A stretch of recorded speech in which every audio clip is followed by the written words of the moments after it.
Hey, everybody. It's Mrs. Callier and Mr. Karras again. I almost forgot my name. It's this online learning thing is hard. Wait, who am I? I Uh, forgot. Mr. Karras, I said that.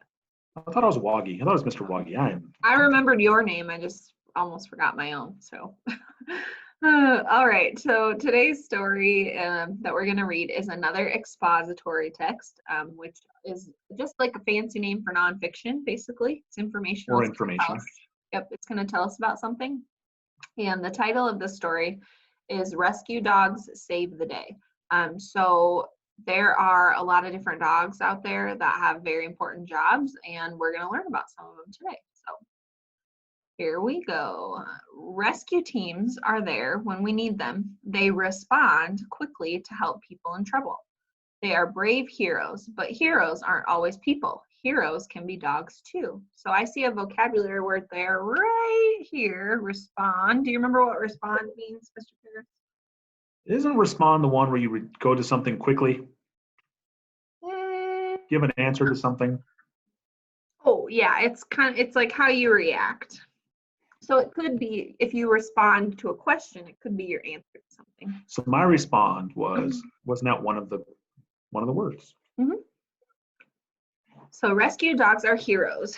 Rescue dogs are always ready to go to work. They team up with police, fire, and other rescue workers. They are good at finding people who are lost. They rescue families after earthquakes and other disasters. What other kind of disasters could they be talking about, do you think? Well, let's see. They talked about earthquakes. They could also be talking about tornadoes, hurricanes.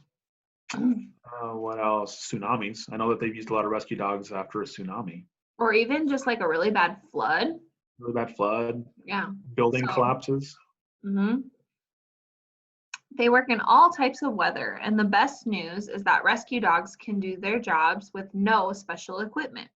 All they need is their excellent hearing and a good nose. So like the last story we read was about firefighters, and they needed all that special equipment to be able to do their job, and it's saying that dogs don't need equipment. So equipment is just The tools needed to do a job. things they need, and the dogs already have them. They have excellent hearing and great sniffers to find what they need. Right. So rescue dogs are smart and brave. They listen well to commands and do their jobs even when they are tired, thirsty, or hungry. They are friendly and get along with their handlers, the people who work with them. They also must be obedient and do what they are told. Certain breeds of dogs are easier to train to work in dangerous rescue situations than others. The Border Collie is one breed of dog used during disasters and emergencies. Border Collies can work for a long time. They do not get tired easily, and that's important. But dogs need more than energy. They also need to follow commands, and that takes a lot of training. Sorry, my dog just ran under my leg, so he moved the table. That's why I was all shaky.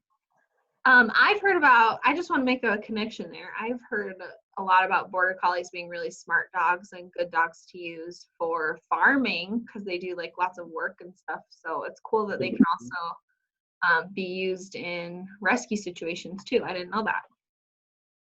That's fine. When I think of rescue dogs, all I can think of is the ones they use in the Swiss Alps, the like big old Saint Bernards, and they put the medical collar underneath of them. If a skier gets stuck or something like that, the dogs can go to them, and in the little cleaner is medicine that they need to keep themselves there until the rescue people can get them. Right. Okay, let's keep it going here. All right, here we go. Getting ready for work. Rescue dogs begin their training as puppies. It can take up to 2 years to completely train a rescue dog. Then it is able to save people in harmful and dangerous situations. There's another one of those highlighted words, harmful. What does harmful mean, Mrs. Callier? Harmful just means that it's hurting someone or something. So it's harming it or hurting it. Hope your dog isn't hurting you. I see him jumping up on the screen. No, he's licking me. Dogs learn to work outdoors in heat, cold, and bad weather. They run, jump, and climb for many hours every day. Rescue dogs also learn to ignore everything around them while they are working. This helps them to focus on the job and keeps them from making careless mistakes. careless. Well, just by reading that makes me think careless means something that they're not paying attention to. Like something kind of silly when you do, like when you just rush through it and you just don't care about it. Yeah, that's what that means. Everything a rescue dog learns to do has a purpose. Even friendship is not accidental. Well, there's two words right there. Purpose means something they're supposed to do, correct, Mrs. Collier? Yeah, it's like the reason behind something, basically. Like, why do they do it? So everything a rescue dog learns is for a reason. And then accidental means something that just happens for no reason, but it says here that their friendship isn't an accident. So that's good to know. Mm-hmm. A dog and the people it works with must learn to communicate as a team. They trust each other, and when they have practiced and trained enough, they are ready to participate or take part in a real rescue mission. So just like the firefighters, the dog's handler and the dog need to work as a team, otherwise they're not going to be able to do it. Mm-hmm. And I see down at the bottom of the page, it talks about the best rescue dog breeds. Mm-hmm. So it says a Labrador Retriever is one of the best ones because it's friendly, which is true. I used to have a lab. He was very friendly. German Shepherd is brave. That's where most of the police dogs are. If you think about it, most police dogs are German Shepherds. Yeah. Bloodhounds, great sense of smell. Any of you that watch Lady and the Tramp know that bloodhounds have a good sense of smell. And Border Collies, lots of energy and stamina. That is true too. Yeah, so that's what those dogs look like. The Bloodhound always, to me, looks like a big old grumpy old man dog to me because they're so wrinkly on the face. But they have good sense of smell. They have good sniffers.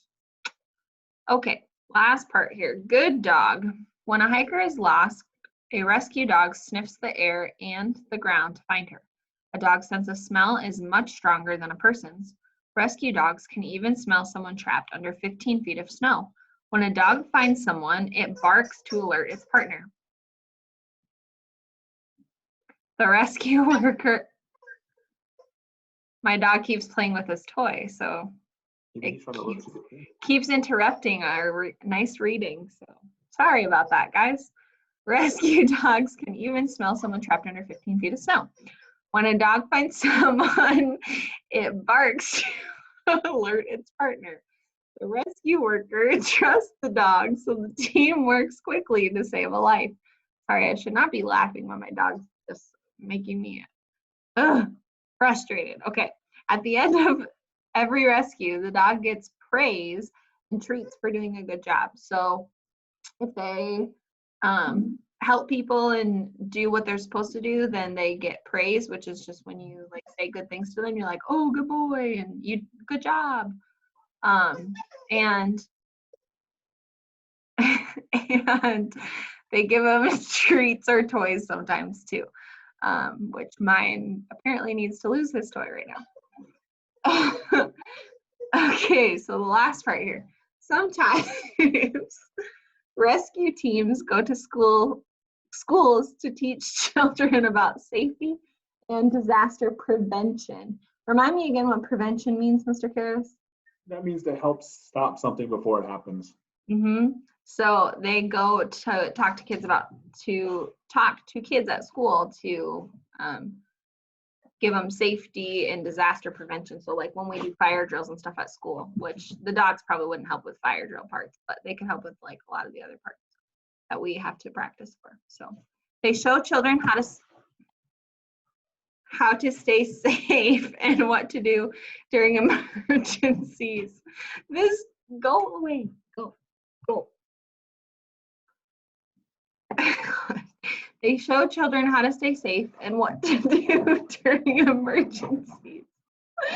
Oh, hang on. Oh my God. Okay, sorry, I had to kick my dogs out. They were being crazy. So sometimes rescue teams go to school to teach kids about safety and disaster prevention. We talked about that already and the importance of that. So they show children how to stay safe and what to do during emergencies. This is a job for rescue dogs. They get lots of attention for just doing what they do best, helping people. Rescue dogs really are heroes. And then it says, this team works on snowy mountains. So that to me looks like a Labrador Retriever, one of the dogs that they talked about. And it looks like they are going to rescue somebody. I know a lot of people will try and climb mountains, and sometimes there's avalanche or they get stuck up in the cold, and so that's probably what they're doing. But again, in the comments this time, so we talked about the story, and your job is to find out why the author told us about rescue dogs. What are they trying to teach us? Why did they write this? And what is their point of view on rescue dogs? Do they think rescue dogs are good? Do they think that they're not worth anything and that they're terrible helpers? What are they saying? So put that in the comments and then submit your work to us on Google Classroom.